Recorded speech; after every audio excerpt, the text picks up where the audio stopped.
question to Reverend Swami Nikhileshwaranji. How can one apply Vedanta's teachings during the transition from a student life to adulthood in today's world? Sujani Pradhan.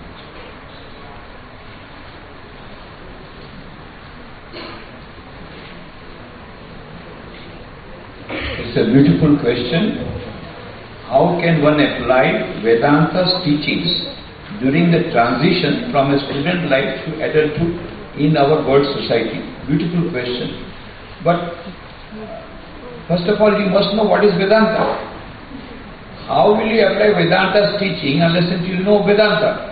And if you want to know Vedanta, oh my God, so many Upanishads. But there is a way. Swami Vivekananda in our own times for the modern youth has what has he done? The whole teachings of Vedanta he has put in a nutshell. If you go to the Vedanta literature, so many Upanishads, Bhagavad Gita, all the scriptures, you just make a gist of it. And Swami Vivekananda says, two principles are the fundamental principles of Vedanta. What are the two principles?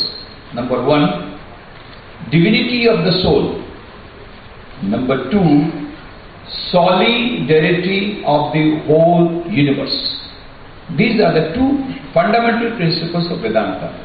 Number one, divinity of the soul. Divinity of the soul says, each soul is potentially divine. Esha sarveshu bhuteshu gudo atma na prakashate drishyate tagraya buddhya sukshmaya sukshmadarshibhi, says the Kathopanishad. Inside every human being there is the center of consciousness which is having infinite power, and that is the birthright of every human being, irrespective of caste, creed, color, religion, nationality. That is the first fundamental principle of Vedanta. Inside every human being there is a center of consciousness having infinite power, divinity of the soul. And that is why Swami Vivekananda says, is at this present juncture we want to have this Vedanta particularly for the youngsters, because Swami Vivekananda says, but what he said, what we want is practical Vedanta. One is theoretical Vedanta, one is practical Vedanta. You have to put into practice. By practicing this Vedanta in everyday life, Swami Vivekananda says, a fisherman will become a better fisherman, a student will become a better student, an executive will become a better executive, a manager will become a better manager. How? And a teacher will become better teacher. How? When that person, he or she, thinks himself or herself that I am having a center of consciousness, having infinite power, unlimited power, then automatically, just as our Narayan Guruji said, first 30%, then 50%, then 100%. This will come when, and that self-confidence will come when we think that inside us is a center of consciousness, Atman. Second, but that is not enough. But how to do that? Swami Vivekananda gave that message. Shurvantu Vishre Amritasa Putra Aye Dhamani Divyani Tastu Vedahametam Purusham Mahantam Adityavarnam Tamasa Parastat Tameva Viditva Timritameti Nanya Pantha Viditayanaya. He said from the Shveta Shukra. And then he said, ye is the children of immortal bliss, holy and perfect beings. Ye divinities are sinners, it is a sin to call a man so. It is a standing labor on human nature. Come up, O lions, and shake off the delusion that you are sheep. Your soul is immortal, spirits free, blessed and eternal. Ye are not matter, ye are not bodies, matter is the servant, not ye the servant of matter. That is the first center of the principle of divinity of the soul. So that is one that is you can apply when you are going from a student life to adulthood. Remember, though you are a human being, you have got infinite potential. And when you think about that potential, that itself will give you tremendous power. But when failure comes, again you get down. But don't get doomed. Again remember, I have got infinite power. But how to manifest that power? 4 methods. Swami Vivekananda has given the gist of the whole of Vedanta in his book on Raj Yoga. Says, each soul is potentially divine. The goal of human life is to manifest this divinity within by controlling nature external and internal. Do this either by worship, psychic control, or philosophy, by one or more or all of these, and be free. This is the whole of religion. Dogmas, rituals, worships, temples, churches, mosques are but secondary details. This is the thing, getting in, remembering you have got infinite power. How to get it? 4 yogas. Karma Yoga, Bhakti Yoga, Raj Yoga, Bhakti Yoga, Karma Yoga and Jnana Yoga. 4 yogas. Jnana Yoga, remembering the great teachings, always remembering Shravana, Madana, Nididhyasana. And then Raj Yoga, meditation, Bhakti Yoga, prayer, and Karma Yoga, doing unselfish service. If we can practice these 4 yogas in our daily life, then we will manifest the divinity. And the second principle of divinity, of Vedanta, is solidarity of the whole universe. The same Atman is present everywhere. Sarvam khalu idam brahma, isha vasamidam sarvam yatkincha jagatyam jagat, tena taktena bhunjitha ma grida kasasiddhanam. Everywhere the whole world is permeated by one universal consciousness. This has been now already proved by the modern quantum mechanics, that this is the holistic universe. Bell's theorem states that all the particles of the whole universe are interconnected at Reaper level. And David Bohm, a Nobel Prize physicist, has experimentally verified it, that is the holistic universe. And that is as Schrodinger says, consciousness is a singular of which the plural is unknown. Consciousness is a singular of which the plural is unknown. It's one universe everywhere. And so I am inside each and every one of you.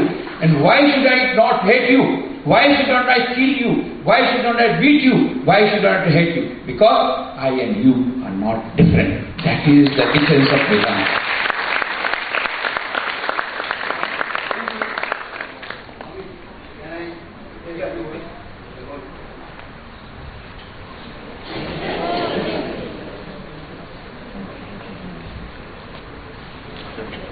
He has told about Vedanta. I will tell you very briefly the essence of it. I will tell you equations. A is equal to B, Atman is equal to Brahman. B is equal to C, Brahman is equal to consciousness. C is equal to D, consciousness is equal to divinity. D is equal to E, energy, Shakti. E is equal to F, energy is fairness. F is equal to G, fairness is God which we call. G is equal to H, God is humanity. H is equal to I, humanity is equal to inspiration. I is equal to J, inspiration is equal to judgment. J is equal to K, knowledge, Jnana. K is equal to L, knowledge is equal to love. L is equal to M, love is magnanimous. M is equal to N, nature. N is equal to O, nature is omnipresent. O is equal to P, omnipresent is power. P is equal to Q, highest quality is that power. P is equal to Q is equal to U, quality is universe. U is equal to V, universe is the vision. W is equal to vision is equal to W. W is equal to X, wisdom is excellence. X is equal to Y, excellence is U.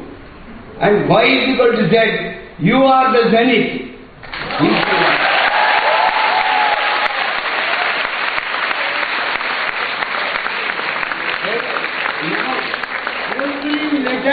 Every letter has got spirit.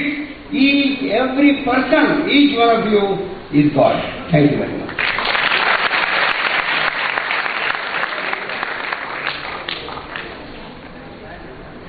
A to Z of Vedanta.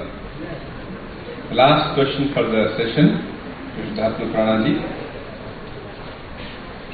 by Maulik Patel. I cannot concentrate even during meditation, so give me some tips. And external disturbances occur during reading time, then how can we avoid it? First, my own teacher used to say,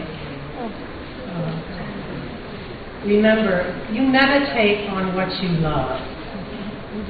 The mind naturally is drawn to what you love. So, if you love God, your mind will naturally be drawn to God. Then people will say, well, how do I love God?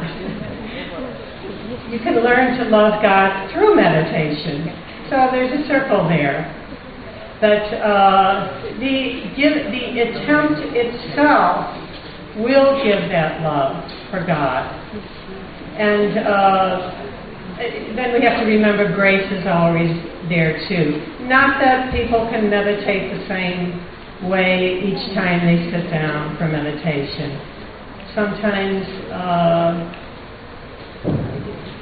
when you feel that you can meditate, then you realize that's God's grace. So, but it takes a lot of work first to continually try and keep the mind on God. Bringing it, as the Yoga Sutras say, to continually bring the mind back. As if your mind gets distracted, then think, my mind is distracted. No, put it back on God. This attempt will make you meditate longer and longer periods. Then the distractions will become less. Then the meditation will be better. So it's practice. Abhyasa yoga, as Krishna says.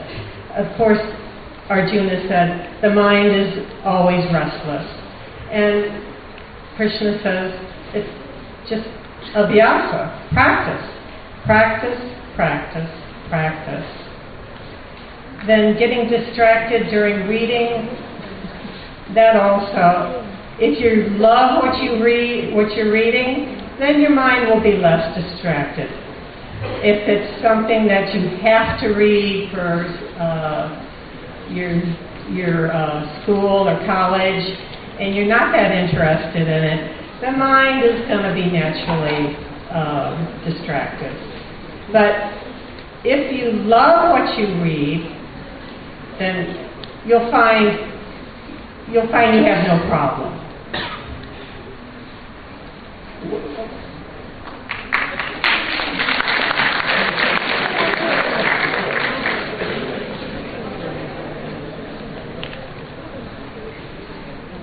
Well, you can't avoid it unless you really love what you read.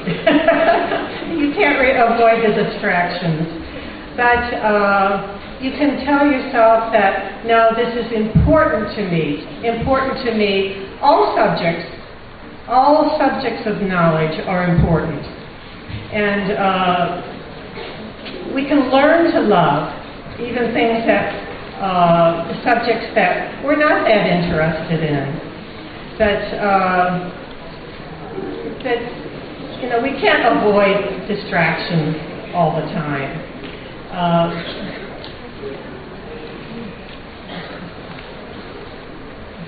And I can't think of what I was going to say. Anyway, that's it.